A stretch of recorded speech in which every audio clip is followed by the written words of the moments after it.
नमस्कार. या व्हिडिओमध्ये आपल्या सर्व दर्शकांचे हार्दिक स्वागत. आजचा जो विषय आहे सायबर क्राईम. आता दिवसेंदिवस सायबर क्राईमच्या ज्या घटना आहे यामध्ये खूप वाढ झाली आहे. मागच्या वर्षीच्या तुलनेत या वर्षी सायबर क्राईमच्या ज्या घटना आहे आणि सायबर क्राईमच्या माध्यमातून होणारे आर्थिक फसवणूक याची संख्या देखील खूप वाढलेली आहे. जर आपण मागच्याच वर्षीचा जर विचार केला तर मुंबई या शहरामध्ये साधारण 200 कोटी रुपयाची आर्थिक फसवणूक झाल्याचे समोर आले आहे.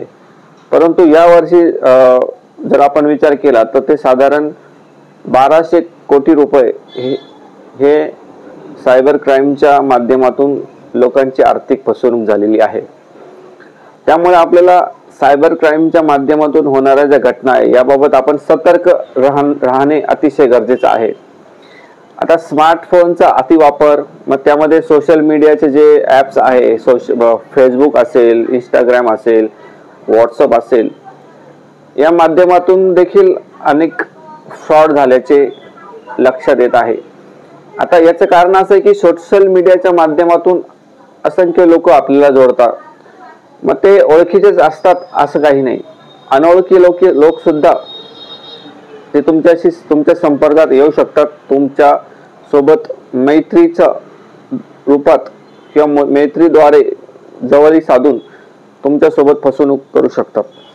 आता आजचा जो प्रकार आहे की व्हॉट्सअपचा व्हिडिओ कॉलद्वारे जो न्यूड व्हिडिओ कॉल केला जातो त्या माध्यमातून कशा प्रकारे आपली फसवणूक होऊ शकते किंवा अशा प्रकारे असंख्य मुलांच्या किंवा जे मेल आहे त्यांच्या फसवणूक झाल्या आहे आणि या माध्यमातून लाखो रुपयाचा गंडा या मुलांना झालेला आहे.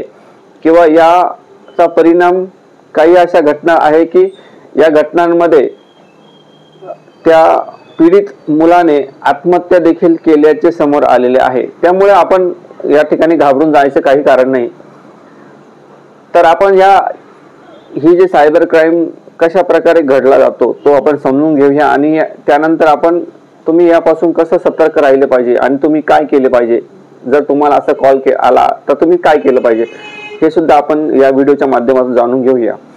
आता एखाद्या अनोळखी व्यक्तीचा तुम्हाला मेसेज येतो.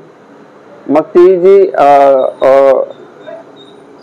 तुम्ही जर ते व्हॉट्सअप मेसेज ओपन केल्यानंतर त्या व्हॉट्सअप मध्ये त्या स्त्रीचा फोटो असतो आणि मग ती म्हणते की माझं वय एवढं आहे आणि मी एकटे राहत आहे, माझा घटस्फोट झाला आहे किंवा माझ्या पतीचं निधन झालं आहे आणि मी ह्या शहरात राहते, एकटेच राहते, असं करून ती एक मुलांशी जवळीक साधण्याचा प्रयत्न करत असते. पण एक लक्षात घ्या की समोर ती स्त्रीच असते असं काही नाही. समोर सायबर क्राईम करणारे जे क्रिमिनल असतात ते असतात. ते स्त्रीचा फोटो वापरून किंवा स्त्रीच्या नावाने तुमच्या सोबत ते चॅटिंग करत असतात. पण याबाबत तुम्हाला माहिती नसते आणि तुम्ही याच्यात फसले जातात. हा एक ट्रॅप असतो. हनी ट्रॅप देखील आपण याला म्हणू शकतो. या ट्रॅपद्वारे तुम्ही ट्रॅप झाल्यानंतर ते तुम्हाला तुमच्याशी जवळीक साधतात, तुम्हाला तुमच्याशी बोलतात आणि मग तुम्हाला ते व्हिडिओ कॉल करण्यासाठी हे करतात की मी व्हिडिओ कॉल करते, तुम्ही तो व्हिडिओ कॉल उचला. आणि समोर एक रेकॉर्डेड व्हिडिओ असतो. स्त्रीचा आवाज देखील रेकॉर्डेड असतो आणि या माध्यमातून ते तुम्हाला देखील तुमचे सोबत चॅटिंग करतात. ते मग तुम्हाला ते न्यूड करण्याचा प्रयत्न करतात. कपडे काढून तुमचा व्हिडिओ रेकॉर्ड करण्याचा प्रयत्न करतात. काही प्रसंगी तुम्ही जर कपडे जरी नाही काढले तरी ते टेक्नॉलॉजीच्या रूपाने ते तसा व्हिडिओ तयार करून करतात. आता हा व्हिडिओ तुम्हाला ते शेअर करतात काही मिनिटात आणि सांगतात की तुम्ही आम्हाला इतके पैसे द्या, नाहीतर मग आम्ही हा व्हिडिओ आम्ही तुमच्या नातेवाईक, मित्रमंडळी किंवा सोशल मीडियावर आम्ही हा व्हायरल करू.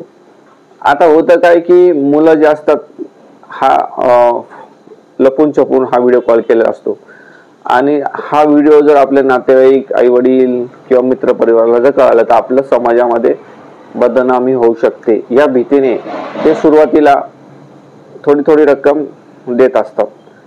आता या ठिकाणी तुम्ही जर घाबरले तर याचा ते गैरफायदा सायबर क्राईम करणारे जे लोक आहेत ते करतात.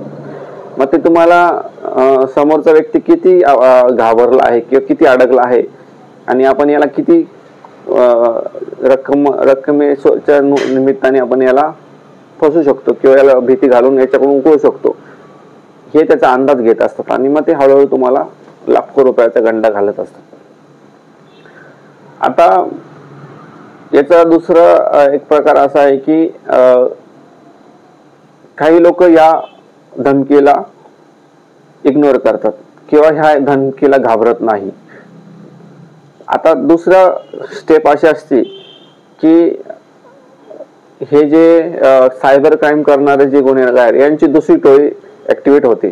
ती म्हणजे ते एखाद्या पोलीस अधिकाऱ्याच्या प्रोफाईलनी फोटो लावून ते तुम्हाला कॉल करतात की अशा अशा व्यक्तीने तुमच्या विरुद्ध अशी अशी कंप्लेंट केली आहे, तरी तुम्हाला अशा अशा ठिकाणी यावं लागेल, तुम्हाला आम्ही अटक पण करू शकतो, तुमच्या विरुद्ध गुन्हा दाखल करू शकतो, अशी एक भीती ते तुम्हाला दाखवत असतात.